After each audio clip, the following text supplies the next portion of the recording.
लेकिन जोड़ी नहीं गेला या रोना बने ना रोना है ना आय आय जब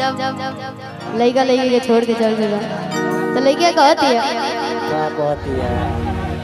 कि दर्द दिल पे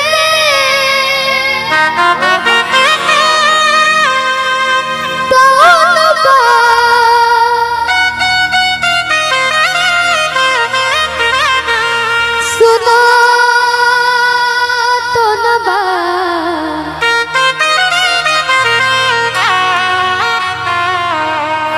कि कही के कदा से भेजा तो न बा ए भैया हम उनका से बहुत ज्यादा प्यार कर रहे हैं लेकिन प्यार का होला उनका बुझा तो न बा हम दिल लगेंगे वो दिमाग लगा के पता ना कहाँ चल गई कि प्यार का होला उनका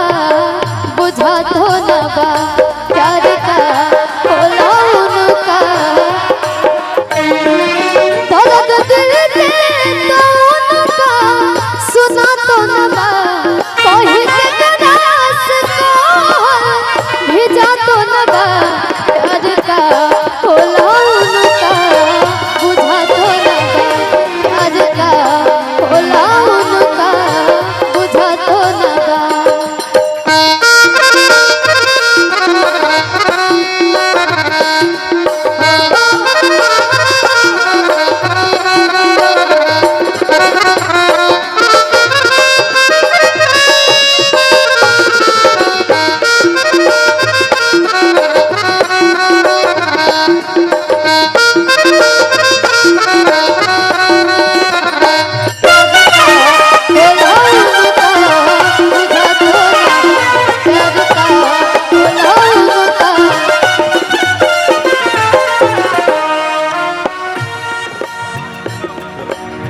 कि हम जाके भूला गईले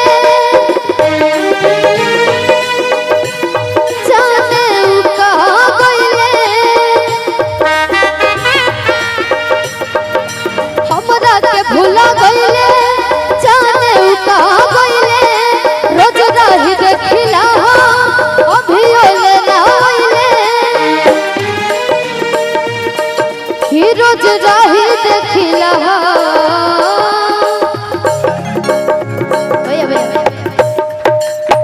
लास्ट में कहो ढेर दिन भइल पता न लगे जानो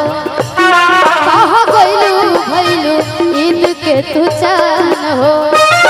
अब हमारा अपना तोहरा प्यार लगता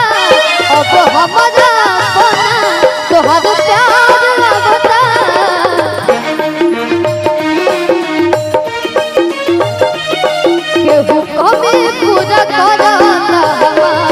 तब फोन ना तोहार बता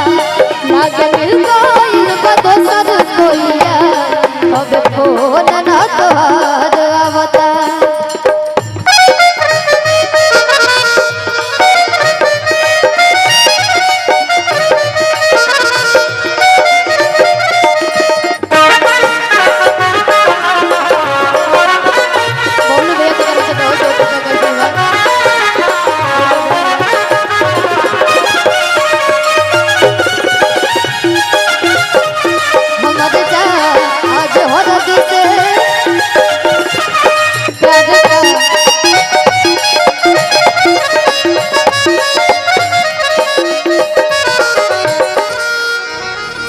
और प्रोग्राम के समाप्त कर जाए।